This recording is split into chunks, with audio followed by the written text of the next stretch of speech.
வணக்கம். வாங்க இன்னைக்கு நாம பிரெட்டை வச்சு சூப்பராக ஒரு ஸ்நாக்ஸ் செய்யலாம். அதுக்கு நான் ஒரு 3 டேபிள் ஸ்பூன் அளவுக்கு பொட்டுக்கடலை எடுத்திருக்கேன். 2 டேபிள் ஸ்பூன் அளவுக்கு ரவா எடுத்திருக்கேன். அதை ஒரு மிக்ஸி ஜாரில் போட்டு நம்ம பவுடரை அரைச்சிக்கலாம். இதுபோல் அரைச்சி எடுத்துகிட்டு வந்தாச்சு. இப்போ ஒரு 5 பிரெட் எடுத்து அதை சின்ன சின்ன ஸ்லைஸாக சும்மா பிச்சு போட்டு வச்சுருக்கேன் ரஃபாக. அப்புறம் ஒரு வெங்காயம் எடுத்து அதையும் ரஃபாக கட் பண்ணி மிக்ஸி ஜாரில் போட்டு அது வச்சுருக்கேன். அது கூட நம்ம பச்சை மிளகா ஒரு 3 பச்சை மிளகாய் எடுத்து சேர்த்துக்கலாம். நீங்கள் காரத்துக்கு தகுந்த மாதிரி சேர்த்துக்கோங்க. நான் இப்போ 3 மிளகா போட்டிருந்தது கரெக்டாக இருந்துச்சு 5 பிரெட்டுக்கு. இப்போ பாருங்கள் நல்லா அரைச்சிட்டு வந்தாச்சு. இப்போ நான் ஒரு வெங்காயம் எடுத்து அதை நல்லா பொடிசாக அரிஞ்சு வச்சுருக்கேன். அப்புறம் கொத்தமல்லி கொஞ்சம் எடுத்து அதையும் அரிஞ்சு வச்சுருக்கேன். நம்ம அரைச்சது எல்லாத்தையும் ஒரு பவுலுக்கு மாற்றிக்கலாம். அது கூட இந்த வெங்காயம் கொத்தமல்லி சேர்த்துக்கலாம். அது கூட கொஞ்சம் உப்பு சேர்த்துருக்கேன், தேவையான அளவுக்கு உப்பு சேர்த்துருக்கேன். அப்புறம் ஒரு 1/4 டீஸ்பூன் அளவுக்கு மஞ்சள் தூள் சேர்த்துருக்கேன். அப்புறம் ஜீரகம் ஒரு அரை ஸ்பூன் அளவுக்கு ஜீரகம் சேர்த்துருக்கேன். பெருங்காய பொடி நம்ம தேவையான அளவுக்கு சேர்த்துக்கலாம். இதை நல்லா நம்ம கை வச்சு நல்லா மிக்ஸ் பண்ணிக்கலாம்.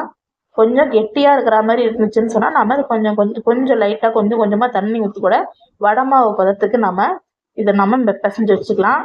தண்ணியை நிறையா ஊற்றிட்டோன்னா அப்புறம் நம்மளோட ரெசிபி செய்ய முடியாது. இப்போ பாருங்கள், நான் வானலை வச்சுட்டேன். இந்த சட்டி பார்த்தீங்கன்னா நிறைய வீடியோவில் சொல்லியிருக்கேன். நான் எல்லாமே பொரிக்கிறதுலேருந்து பூரி சுடுறதுலேருந்து வடை சுடுறது எல்லாத்துக்கும் இந்த சட்டி தான் நான் யூஸ் பண்ணுவேன். இது விறகடுப்பில் வச்சு நாம் யூஸ் பண்ணிகிட்டு இருந்தோம்.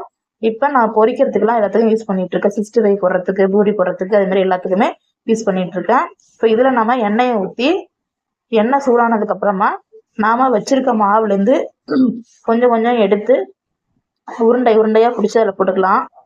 உங்களுக்கு என்ன ஷேப் பிடிக்குமோ அது நீங்கள் ரவுண்டாக தட்டி கூட போடலாம்.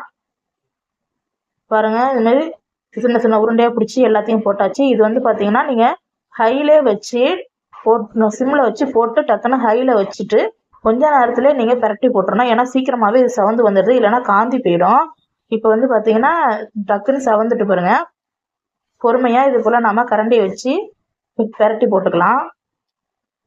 இல்லைனாக்கா மசாலாலாம் அதில் உள்ள ப்ரெட்டெல்லாம் உந்து வந்துடும். இதுமாரி திருப்பி போட்டுட்டு இது நல்லா வெந்துட்டாருனாலும் திருப்பி அதே போல் கரண்டியை வச்சு பரட்டி பார்த்தா அந்த பக்கம் சவந்திருக்கா என்னன்னு தெரியும். நீங்கள் இப்போ தான் ஃபஸ்ட் டைம் நம்மளோட சேனலை பார்க்குறீங்கன்னு சொன்னால் மறக்காமல் நம்மளோட சேனலை சப்ஸ்கிரைப் பண்ணுங்கள், லைக் பண்ணுங்கள். தவறாமல் நம்மளோட வீடியோ எல்லாத்தையும் பாருங்கள்.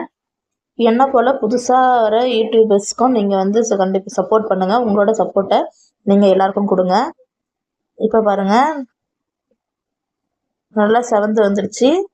இந்த ஸ்டேஜில் நாம் இதை ஒரு பிளேட்டுக்கு மாற்றிக்கலாம். எல்லாத்தையுமே எடுத்து பிளேட்டில் மாற்றிக்கலாம். பார்த்தா 65 பொரிச்சு வச்ச மாதிரி இருக்குது. இப்போ பாருங்கள், நான் ஒன்று எடுத்து சும்மா அப்படி வச்சேன்னா அப்படி நல்லா சாஃப்டாக கிரிப்ஸியாக இருந்துச்சு. எங்கள் பசங்க என்ன சொன்னாங்கன்னு சொன்னால், அம்மா இது கட்லெட் மாரி இருக்குது சாப்பிட்றதுக்கு அப்படின்னு சொன்னாங்க. அதனால நான் கட்லெட் ஷேப்லேயே 2 போட்டு எடுத்து வச்சுருக்கேன். மறக்காமல் நம்மளோட சேனலை சப்ஸ்கிரைப் பண்ணுங்கள்.